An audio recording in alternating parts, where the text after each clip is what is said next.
Holy African American's natural female energy.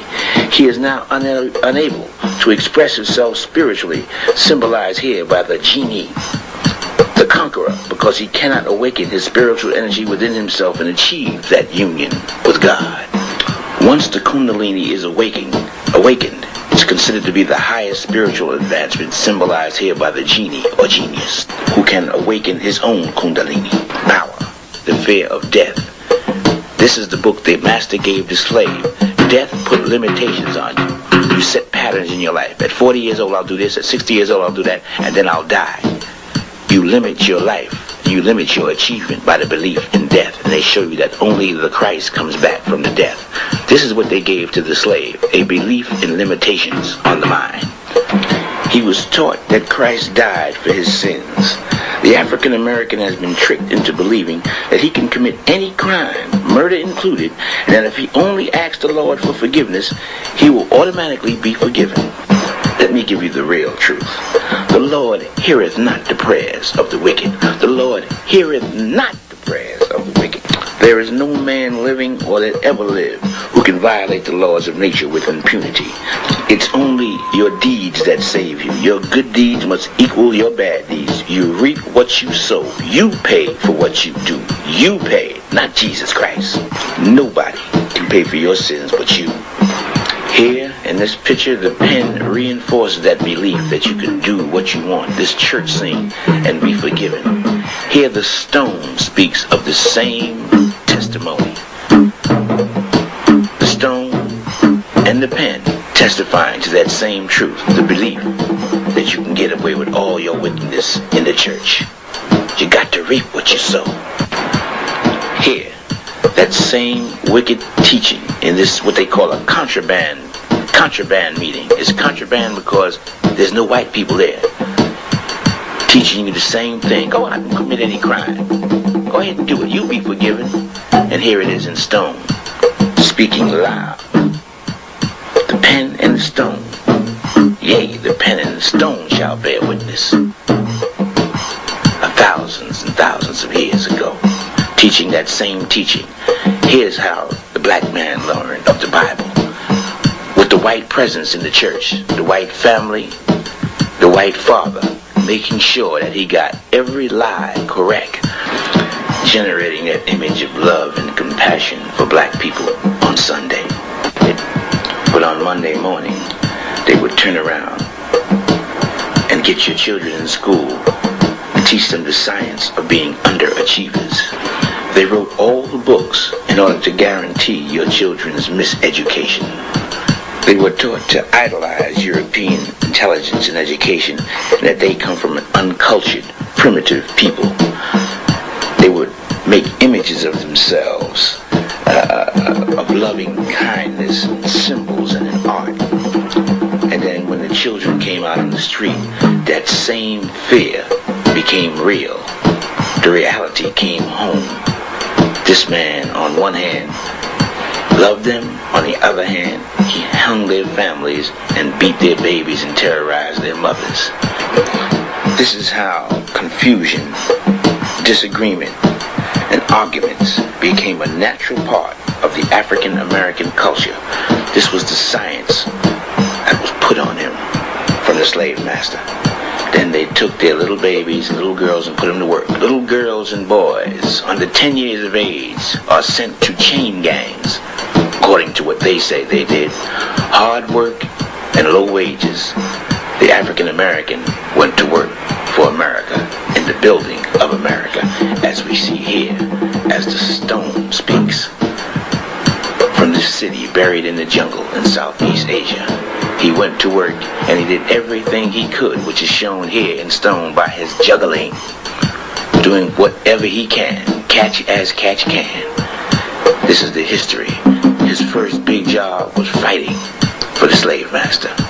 He got the highest pay, and he got great respect, and he got a gun. The slave master pointing, kill the enemy, the Vietnamese, the Korean, the Japanese. In the city of Stone in Southeast Asia, we see an identical response. American history gives its applause to this stone city. This Stone City did it first. They wrote it in stone, and it speaks from the pen and from the rock. Get your enemy sick 'em like a dog. He got his jobs working on the railroad as a servant, which is his number 2 position, as we see here in stone. He served in all the kitchens, all the hotels, on the trains, and he shined their shoes, which the gods of Southeast Asia knew before it happened. Oh yeah, his 3rd job, which he is most famous for, he's a musician. He can dance, his woman can dance, and sing. Music became their industry, as we see here from the rock. And the rock hollers loud, Mr. Bojangles. There it is in stone, from Southeast Asia, in a city buried in the jungle. Oh, and they had those New Orleans marching bands too, that the Africans of Asia knew about in advance. They showed them with their marching bands and their horns and their djembe, African drum, to show what people it was. And of course the African talking drum speaks for itself from the rock, in a city buried in the jungle for thousands and thousands of years. Oh, they told him, hey, you want a white woman. Then they told him, you look and you come from the gorilla. What effect did it have when little black girls were depicted as ugly at every turn, with pickaninny hair? When they came out with motion pictures and they depicted whiteness as beauty. In one popular movie, they made it real clear. They said, if you white, you alright. If you brown, you can stick around. But if you're black, homeboy, get back. They not only delivered this message with images, but they delivered the message with words, showing you and telling you what beauty was. Ain't he handsome? Lonzo Tucker, ain't he handsome? They intentionally divided the various shades of black people against each other, and they took it to the top of your head, right to your hair. In the movies, one of y'all got good hair, the other one got nappy hair, and y'all sit up there like fools arguing with each other. Every time you saw a movie, a black was a slave, a nanny, or he was picking cotton looking stupid. That was the image that was given to all little children. The black female was taking care of the white woman's baby. What effect did this have when you saw your father at every turn carrying a bucket and a mop? This was the images that was put before your babies. What effect did this have on the mind? According to the laws of cause and effect, the signs were up all over the country. No colored hair, no niggas and dogs hair. Don't drink at this water fountain. Don't walk in this doorway. Don't eat at this lunch counter. Don't wash your clothes here. Don't do nothing white, because you are not worthy of standing next or being near the white ones. You're nothing. You're black and you're ugly. What effect did this have on the minds of your babies? When they first learned how to read and they saw this, what effect did they have? The European knew what to do. He knew how to destroy the mind and make a slave, because the mind tells the eyes and the ear. And the black man suffered because of the science, and so did the black woman.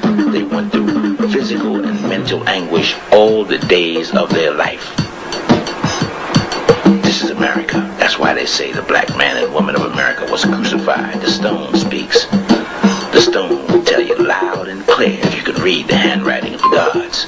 They crucified the black man and woman of America in every way, externally and internally, and they used the science.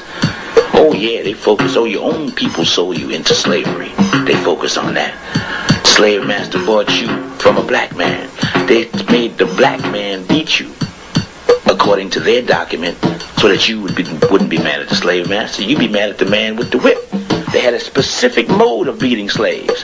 They would have two blacks hold them in the front, one black hold them in the back, and another black beat him under the instructions of the white man.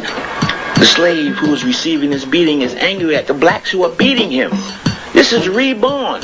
This is what they did intentionally to make you hate each other, and this is reborn, and it's depicted here, the effects. These are not two gladiators. This is brother against brother in stone. Notice they look exactly alike. This is what the gods of Asia were telling you. The effects were brother against brother, which is in our culture. The white woman spying on the Negroes working. There they are. They snitching on each other. They got fights.